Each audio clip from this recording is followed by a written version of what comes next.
Hello and welcome to episode 190, originally published on the 2nd of April 2026. As regular listeners will know, I'm an established fan of Bob Shaw. Previously I've covered his debut novel Nightwalk in episode 129, The Two-Timers in episode 155, The Palace of Eternity in episode 134, his Orbitsville trilogy in episode 172, and A Wreath of Stars in episode 121. This episode is a fairly brief look at one of Shaw's arguably more straightforward novels, written around the middle of his career, and something I'd rank around the middle of his work, Medusa's Children. It's an entertainingly wild aquatic adventure on two worlds.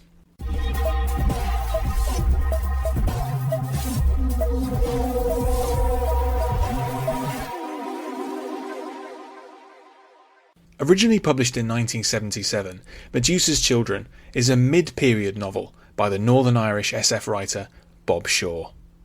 Out of print since 1988, it's an aquatic adventure which exploits one of Shaw's most outlandish concepts to bring together two narrative threads set in radically different environments. By 1977, Shaw was a well-established writer in fan and professional circles. He'd recently published Orbitsville in 1975, which won the BSFA Award for Best Novel, and then A Wreath of Stars in 1976, which the writers of the Science Fiction Encyclopedia have described as perhaps his finest individual novel. While not quite at the level of Shaw's formidable best, Medusa's Children is beguilingly strange and inventive, weaving together biological speculation, matter transmission, and even ancient aliens.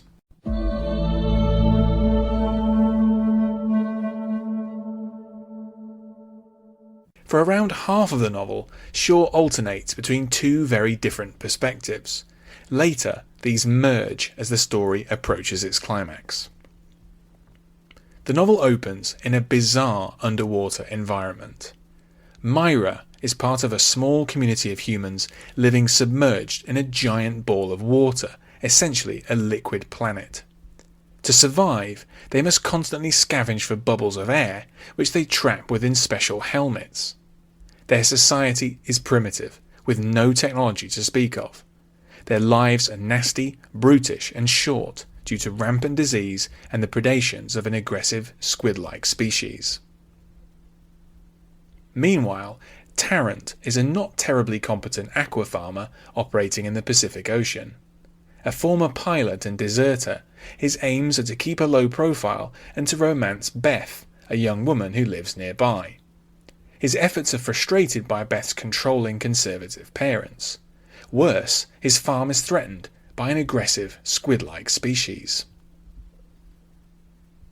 Although Shaw's two watery worlds are obviously connected from early on in the novel, part of the charm of Medusa's Children is the outlandish idea which links them. Both Myra and Tarrant grapple, quite separately, with the same monstrous creatures, which Myra's people know as horror. It's also apparent that Myra's bleak submerged home cannot be on Earth, due to its lack of dry land and its very low gravity. The puzzle of where Myra's people are, and how they got there generations ago, is the main driver of the book's first half. The explanation is easily one of Shaw's wilder ideas, and when it comes, Medusa's Children steps up a few gears. It transpires that Tarrant and Myra each live close to one end of an extraordinary piece of ancient alien technology. Millions of years previously, long-departed aliens set up a matter transmission system as a means of regulating and stabilizing Earth's sea levels.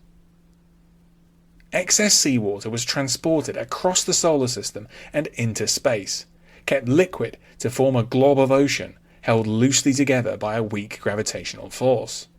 It's implied that Myra's community are the inbred descendants of unfortunate travellers, inadvertently caught in the device's transmission field in a kind of Bermuda Triangle scenario generations earlier. Shaw also introduces a vast sentient sea creature which evolved from Earth animals, also caught by the alien device. Known as Ka by Myra's people, and worshipped by some of them as a god, This immense entity is a hyper-evolved form of a siphonophore, some of the strangest species in Earth's oceans. Through this element, Shaw explores interesting concepts about evolution, distributed intelligence, and unusual methods of survival. Of the two halves of Medusa's children, the second is easily the strongest. In the first half, Tarrant's down-to-earth story is not particularly compelling, and his efforts to form a relationship with Beth go nowhere, existing largely to pad out the page count. While the sexual politics of the novel are a bit dubious, they are interesting, and Shaw even briefly flirts with body horror as Carr demonstrates his ability to extend his influence. It's when Shaw begins to unfurl his mysteries that the novel improves, and while it never reaches the level of a novel like A Wreath of Stars or The Palace of Eternity, it's definitely entertaining. It may not be the best entry point into Shaw's body of work, but established fans would do well to pick it up, should a copy cross their path.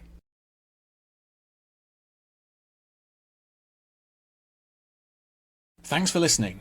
For more classic science fiction reviews, visit andyjohnson.xyz. You can also find the show on YouTube and follow updates on Blue Sky. In both cases, just search Classic SF with Andy Johnson. Finally, to get in touch, use the contact form on my site or hit the link in the episode description to send a text message.